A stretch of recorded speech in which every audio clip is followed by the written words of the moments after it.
Cuando nosotros vamos a la Biblia, encontramos que el liderazgo de Jesús era disruptivo. ¿Qué quiere decir eso? Que rompía parámetros, que transgredía bordes, que trascendía fronteras. Y eso pues le trajo muchos problemas a Jesús. Finalmente él terminó colgando de una cruz. Pero lo que hizo Jesús fue cambiar el paradigma de lo que es un líder. No solamente eso, Jesús creó un nuevo estilo de liderazgo que nunca antes se había visto en la historia de la humanidad. En particular, tenemos que prestar atención al impacto de Jesús en lo que es el llamado, la vocación y el ministerio. Uno de los cambios más radicales que Jesús hizo en el judaísmo fue que él escogía a sus discípulos. Lo normal en el judaísmo era que si un joven quería ser rabino, porque a las mujeres no se le permitía, se acercaba a un maestro de la ley, un rabino establecido, y le decía una pregunta teológica, le hacía una pregunta teológica. Eso era la señal para que el rabino, para decirlo en boricua, se botara, dando un tronco de respuesta que deslumbrara al estudiante, y esa era una manera de decir: yo quiero que tú seas mi discípulo. Entonces era todo un juego que tiene que ver con el honor. Era una forma de usted pedir las cosas de manera respetuosa. En vez de decir: yo quiero ser tu discípulo, y usted iba y decía una pregunta, y había dos preguntas básicas. Y hay un texto que hoy usted lo va a entender quizá por primera vez. Una de las preguntas era: ¿cuál es el más grande de los mandamientos? Pero la otra pregunta era: ¿qué debo hacer para ser salvo? ¿Recuerda quién hizo esa pregunta? El joven rico. El joven rico lo que quería era ser rabino. Eso es lo que él quería. Quería ser un maestro de la ley. Entonces él, siguiendo las convenciones de su tiempo, la tradición de su tiempo, él se acerca a Jesús y le dice: maestro bueno, ¿qué debo hacer para ser salvo? Le estoy diciendo, este es el pie para que tú me des una respuesta deslumbrante, y ahora yo decir: pues yo quiero ser tu discípulo. Pero Jesús le dice: ahí está la ley, ahí están los mandamientos de Moisés. Jesús no juega el juego. Entonces el muchacho, ¿verdad? Que él tiene, ¿verdad?, su túnica Hugo Boss y tiene su sandalia Ferragamo. Tú sabes, dice: pero espérate, tú sabes, si yo voy a ser tu discípulo, hay dinero, yo te voy a dar dinero. Y dice: mira, yo he cumplido todo eso desde joven. Entonces Jesús le dice, le estoy hablando en la Puerto Rican Revised Version de la Biblia, le dice: mano, ¿de verdad tú quieres ser discípulo mío? No hay problema. Vende todo lo que tienes, dáselo a los pobres, entonces me sigue. Ve que el texto es sobre seguimiento. Es bien interesante, porque yo he escuchado un montón de predicadores que dicen: es que Jesús sabía que el muchacho era engreído, que era egoísta, que no era sincero. No, Jesús lo que está diciendo es: yo no acepto candidatos, yo llamo a la gente. Y si usted busca en el Evangelio, Jesús va a gente y le dice: tú sígueme, tú sígueme, tú sígueme. Uno de los textos más impresionantes es cuando Jesús llega a lo que nosotros llamaríamos un peaje, que en aquel tiempo se llamaba un telonio, que era un sitio donde usted iba a pagar un impuesto. Porque, perdone que le diga, lo que pagamos en los peajes es impuestos, pero eso es otra cosa. Entonces, cuando llega a donde Leví, es bien interesante. Hay todo un juego psicológico. Jesús se va acercando y el cobrador de impuestos, que trabaja para los extranjeros, que trabaja para el ejército de ocupación, que trabaja para los romanos, que le roba a la gente, dice: ¿qué me va a decir este religioso a mí? Y Jesús lo mira y le dice una sola palabra: Acolúceme, sígueme.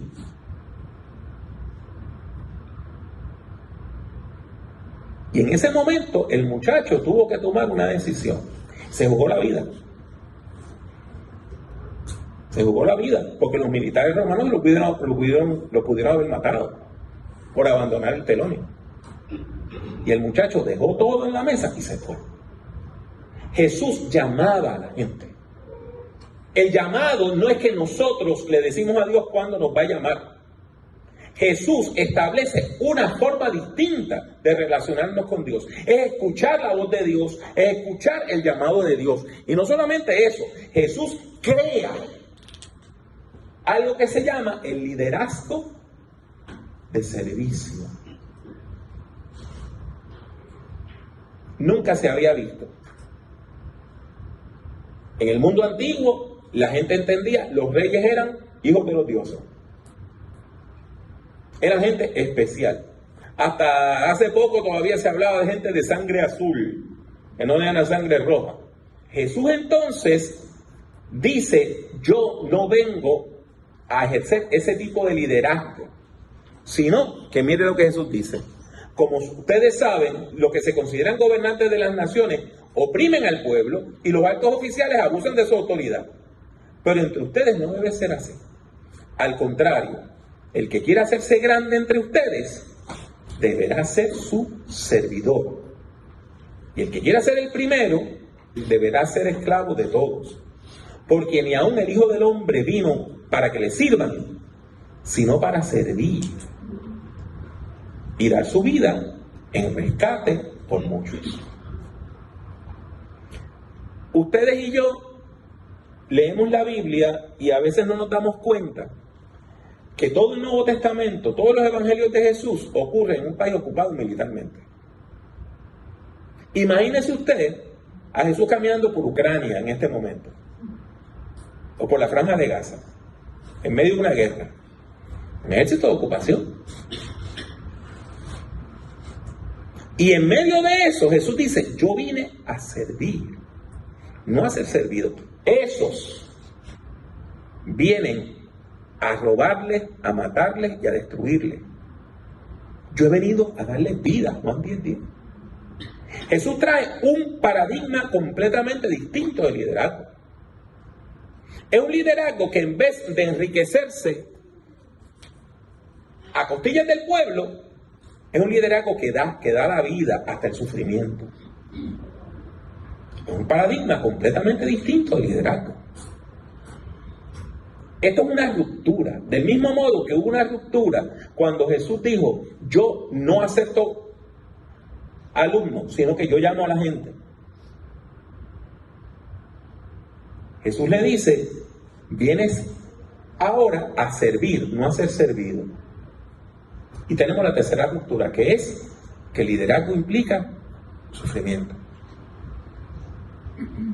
No vienes a servirte de la gente, vienes a servir y a dar tu vida en rescate por muchos, como lo hizo Jesús.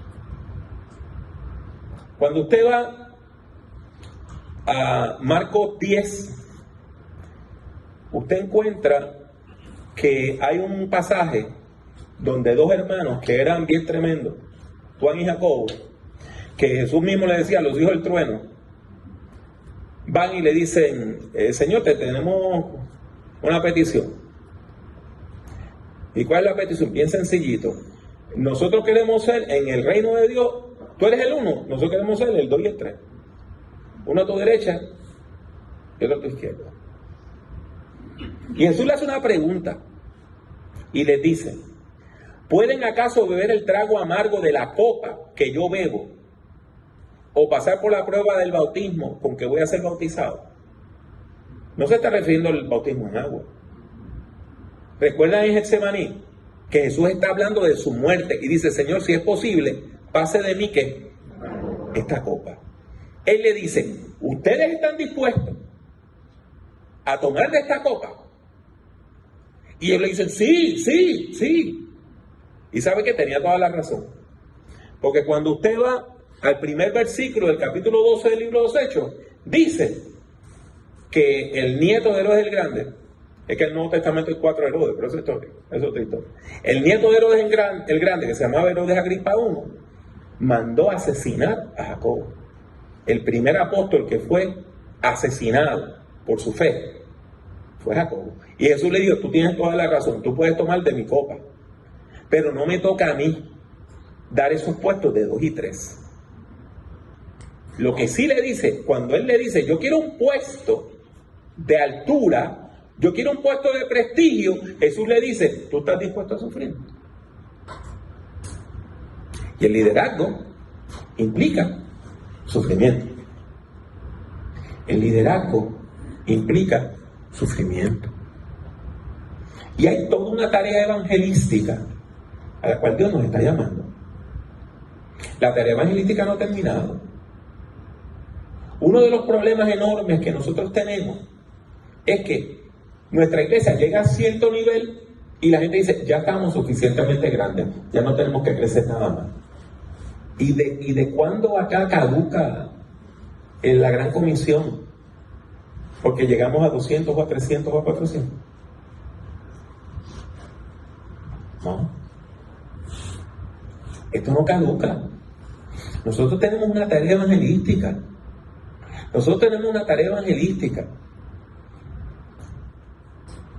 Este país necesita profundamente el Evangelio de Jesucristo. Esta cultura necesita el Evangelio de Jesucristo. Nosotros no podemos dejar la tarea evangelística. Y usted dirá, pero es que es difícil. No, no es difícil. Mire, cuando usted va al Evangelio, usted encuentra este texto. Juan 1, 35 al 39. El siguiente día otra vez estaba Juan y 2 de sus discípulos, y mirando a Jesús que andaba por allí, dijo, he aquí el Cordero de Dios. Ya eso implica sufrimiento, porque eso es una referencia que a la Pascua. ¿Y qué se hacía con el Cordero? Se sacrificaba. Le oyeron hablar los 2 discípulos y siguieron a Jesús, y volviéndose Jesús y viendo que le seguían, les dijo, ¿qué buscáis? Ellos le dijeron, Rabí, que traducido es maestro, ¿dónde moras? Y le dijo, venid y ven. Eso es todo. Jesús le dijo, mira, aquí están las 4 leyes espirituales. Jesús le dijo, mira, aquí está el programa de evangelismo explosivo. Jesús le dijo, no, aquí está el modelo de San Andrés. Ven y ven.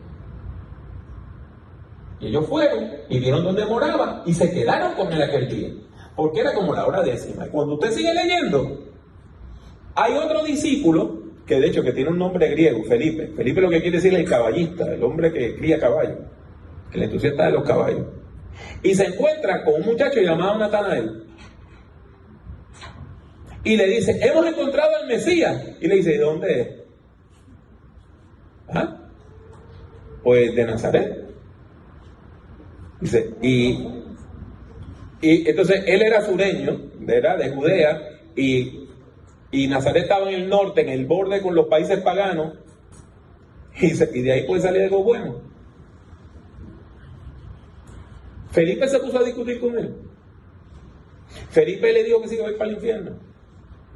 Felipe dijo, no, espérate, que yo me leí el libro de Josh McDowell y aquí tengo todas las evidencias que necesita un veredicto.